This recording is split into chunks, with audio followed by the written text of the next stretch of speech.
Music has been a good part of my childhood. My father is he's very passionate about music, and he has a very good collection of great records from especially a lot of classical European music and very old jazz and blues. So I think somehow it gave me a good taste since the start. And in the same time, I think, as far as I remember, I have always been very fond of art. And I've always, since I'm 8 years old, I want to act, I want to be a choreographer, I want to dance, I want to improvise, I want to sing. And it kind of stayed with me, and somehow one day I just picked, I decided that maybe I should do singing, because it looks a little bit easier than acting or do theater, even though theater was my first real passion. And I just had this easiness of learning songs, children's songs in the beginning at school, and I used to help the other classmates. I would be called by the teacher because I knew everything by heart. It was very easy for me to learn and to sing along all the tapes that I had at home. I think in the beginning there was a lot of classical music, so I have that, and I still have. I think I have this kind of epic side in my music that relates a lot to the kind of movies or cinematographique, and I think that's connected to the fact that I was really inspired and influenced by classical music. And on the other hand, I listened to Tunisian music from the 30s, Tunisian Jewish music from the 30s, Tunisian music from the 50s. And then I just started creating my own libraries from friends of friends, from brothers of friends, sisters of friends, because we didn't really have in Tunisia album sales and things like that. So we had to be very creative to get the right records and the good records. And sometimes also I would record from the radio. And I think the most important discovery that I had when I was a teenager is rock music. And then I moved to grunge and heavy metal and then gothic music. And my first band was a metal band when I was at university. And at that time, the most important artists for me were like Nirvana, Cranberries, Dark Tranquillity. But very quickly, I started moving to a direction that was more thought and more human. And I was very moved the first time I listened to John Baez's voice. I'm very sensitive to women beautiful voices. And she was even more inspiring because she was just with her guitar and her voice. She was performing in front of hundreds of thousands of people, and she would be very touching. And from the record player, I would receive all those strong emotions that gave me a lot of strength myself. And also Bob Dylan, John Lennon, Led Zeppelin, Pink Floyd. Little by little, I started also getting interested by people who were working on sounds and like the production side of the music. So there's like the songwriting, but I started also getting interested by doing a lot of mixtures and experimenting. So I started writing songs since high school as a process. I think it's very, very enriching to start writing your thoughts, even anything. But my first real songs that I started writing in Tunisian dialect, in Arabic, I started writing those songs since 2004, 2005. And I recorded my first album actually in 2004 because after some times performing in little theaters in Tunisia, in Tunis. I started feeling the need of people to connect with me after the concerts. So I just recorded in an afternoon with a friend, just me and the guitar, and we mixed the day after. And I still love that record. So that was like super independent and just auto-produced, auto-distributed. And the second one was when I just moved to France. And it was made in 2008, and same process. It was a little bit more professional this time. I went to a studio and I worked on arrangements with musicians, and I had cello, oud, percussions. So the process was a lot more complex than the first one. And I just sold that album myself, distributed it myself, and whether selling it after concerts or receiving emails and mailing it personally to people. But that was very big support for me to continue. And my first international on official platforms album is Kelmti Horra, named after the song of the same title. Was released in 2012 and also auto-produced, but commercialized and distributed by World Village, and that's how. And I think at some point during the production of the album, the revolution happened. So the song was caught on TV and was broadcasted, and that's how I think that was like a big push for the whole record. Yeah, it's so funny. I have never imagined, because for many years I was just like a little mouse digging. Of course, I had a lot of ambitions, and I traveled to France in order to push my career and to be able to be an artist, to be fully an artist with what I do and with what I sing, which wasn't possible for me in Tunisia. So I wrote, the song was written by a friend of mine, Emel Mathlouthi. He gave me the lyrics sometimes during the summer 2006, and in 2007, at that time I was really scared. I didn't like singing other people's words, because for me, I wouldn't be able to do a good enough job on putting music into somebody else's words. It was for me a very big responsibility. But one day I just started reading his lyrics, and they just spoke to me. They just felt so natural. I felt like this is something that I could talk about. This is something that I could write to. And I tried to put music on the lyrics, and for some time nothing really worked. And I had a melody that for a long time I was trying to put words on it, and it didn't work. So one day I just tried both, like the music that I had and the lyrics, and it just matched, like in the movie The Mask, It was really very strange, because they weren't made for each other, but somehow it was just a perfect match. And I didn't need to cut or to review anything. I just started singing, and the parts were just made already. And I never thought that the song would have that potential. I just remember the first time I came back to Tunisia in 2009. The first time I performed was in 2007, and when I performed it, it was a big open-air concert in Paris. That's when I felt the power. I felt like super powerful all of a sudden. It was like magic. And that time I felt that it could be the song of uniting a lot of people, no matter what the religion is, no matter what the color is, no matter what the thought is. It's like about this humanity fighting together against many kinds of tyranny. And in 2009, the first time I came back to Tunisia, and I had a small concert, and I always sang the song at the end of the concerts, because for me it was like the hope song. And at the end, as soon as I started singing the song, everybody stood up and started singing. Everybody knew it already. The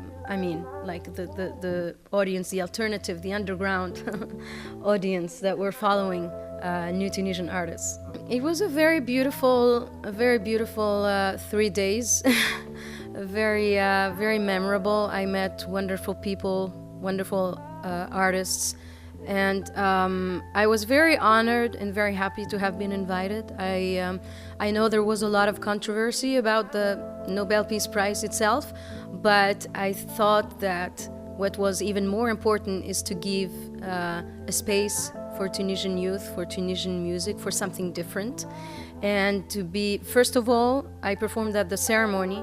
I was super worried about that because I usually don't feel comfortable singing in formats that are not really concerts. I thought maybe people are not going to listen to me and they're not, they're going to be focused on something else. And then as soon as I started singing, the song was in Arabic and there was a full audience. Most of them weren't Tunisians, of course. And it was just like super silence. And I felt so many energies. I mean, those moments are like kind of incredible. I felt like almost I was above, and I think it's the most beautiful version I've ever done. And then the day after, there was the concert for the Nobel Peace Prize, and there was the big orchestra. And for me, when I wrote the music of the song, I've always envisioned a big choir, a full orchestra, like all of us together. And that was, I was realizing a dream. And I didn't think I would live long enough to see that, because it's such a, it's not easy to realize this kind of fantasies. And I said, when I came on stage and heard them during soundcheck, I just started crying. And I didn't expect the audience to be that big and that receptive. It was just, one of those very special and magical moments. So the album is very flavored. I mean, as Tunisians living abroad, I think it's very important that we connect with our cultural heritage. And as a Tunisian, since we grew up in a lot of dictatorship, it was very hard for us to identify who we really were and what was our real cultural heritage. And I'm very fascinated by the popular music, the folklore music, like Mizwood and all those drumming and percussions. And that, like, as soon as you listen to that, it's Tunisian, And that's exactly what I wanted to connect with, especially on this album. So I recorded a lot of percussions in Tunisian rhythms, and Gumbri, which is Tunisian ancient bass. And I just recorded all these things, and then I just had fun because my other inspiration is coming from punk, from electronic music, from experimental music.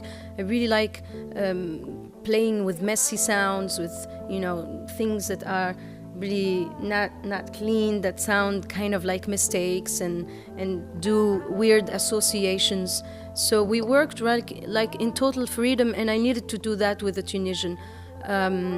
So I worked mainly with Emel Mathlouthi, who's half French, half Tunisian, but whose approach of how inseminating his heritage, his cultural heritage, is very, very very modern, and I wanted that. I knew that he wasn't gonna judge me at all. I knew that he doesn't have any like limits in his brain, and we really connected very well. And the good part of it is that we connected so well with a producer from Iceland and another producer from Sweden, and I liked connecting those two different atmospheres, like our warm and very energetic and very aggressive past with the kind of cold atmospheres that I also like, the lot of drones, a lot of pads.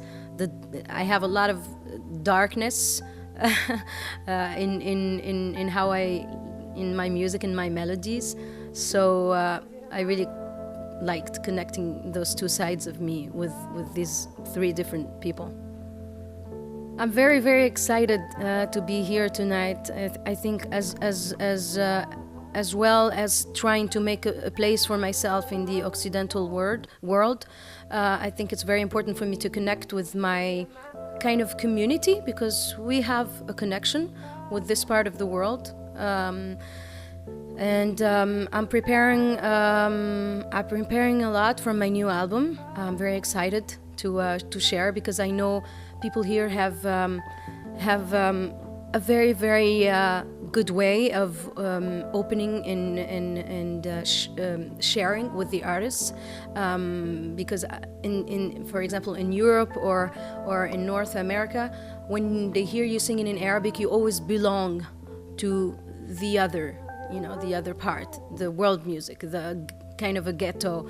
While here you're recognized as people recognize your efforts, and they get excited, and that's just great for me as an artist. Thing about Dubai, and I've never really paid attention. I've always wanted to. I was always focusing on Egypt and on Lebanon, but it's true that in Dubai there's this power of these people coming from all over the world, these people coming from so many different spheres that come here, and they, people connect with each other, and I'm discovering that, and I think it's very fascinating. It's very tricky because you always have. It's changing every day.